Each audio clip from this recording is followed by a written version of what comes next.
Hi guys, today I'm going to show you how I prepare my vegetable gardens for fall in Florida, which is the beginning of the growing season. I first started vegetable gardening about a year ago, but I've been gardening for about 6 years. And when I first started vegetable gardening, I would get moderate harvests. If you've been following along on Instagram, you'll see every once in a while I'll post a picture of what I've harvested. So now that I am more acquainted with how to prepare a vegetable garden, I'm going to be showing that to you so that you don't have to go through the same growing pains that I did. One of the things you have to do every season is top up your vegetable beds. So I bought some soil from the local organic nursery.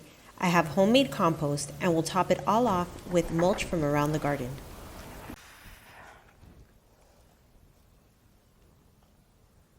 The next thing I've done to set up my fall garden is draw a mock-up of my garden in Excel. What I've done here is I've kept the plants that did well in summer and I expect to continue doing well in green. And that let me know where I had space to put my new plants. So that is what's here in yellow. Knowing what was available to me allowed me to make a plan and buy the seeds that I needed.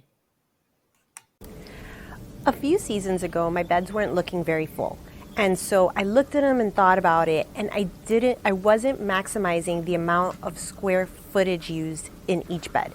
So I had heard a little bit about the square foot method, and what I did was I used masking tape and twine to create square footage visual cues in the bed. And that was very helpful, and I was able to fill up the beds appropriately because now I could see the square footage in the bed and say, okay, if 6 plants belong in 1 square foot, this is how this should look, rather than using 2 or even 3 square footage for those plants because I was just doing it by eye and I obviously wasn't doing it well. So what I'm going to do now is formalize that method, because when I used the twine and the masking tape, after a little while, it just kind of fell apart, which was fine. It was just an experiment. But now that it worked out so well, I want to formalize that process. And I'm going to use little eyelet screws and the same twine to do that. So here are the screws I bought. As you can see, they're super little. And the reason I'm okay with them being that little is because I'm just going to hang some twine off of it. So they really didn't need to be big or obtrusive. And then behind it, what I have here is the tape measure just kind of laying along the wood. And I just need to see where the foot markers are so that I know where to put the screw. And now my square foot markers are all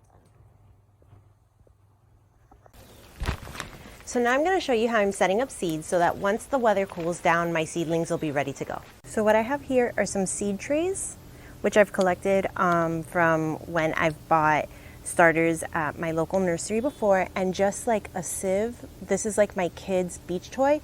And basically what I'm going to be doing is, rather than using seed starter, which usually has peat in it, and peat is bad for the environment, I will be just sieving some of this organic matter that I've bought from my local nursery into the seed trays. So it takes a few minutes, so I'm going to do this real quick and then I'll show you what else I do.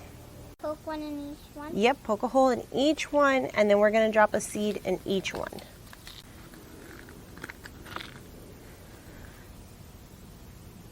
Do I cover it when I'm done? Yeah. Okay. Yep. No, it's okay. That's perfect. Just very little and very soft, like that. Yeah. So label it, water it, and place it in bright indirect sun. So for bright indirect sun, I use my kitchen window. So putting them in bright indirect sunlight is something that is specific to Florida and gardening in the tropics. Normally you put seedlings in a greenhouse, but that's a temperate weather thing. You're looking for sun, you're looking for warmth. We have it everywhere. So you start them in the shade and then gradually work them out of the shade as they get bigger and stronger until they're ready to be planted out in your vegetable bed. So I've shown you how I'm setting up the vegetable beds for fall, but I still haven't shown you what I'm doing for irrigation, and you can't have vegetables without water. Click here to see what I'm doing for the upcoming season.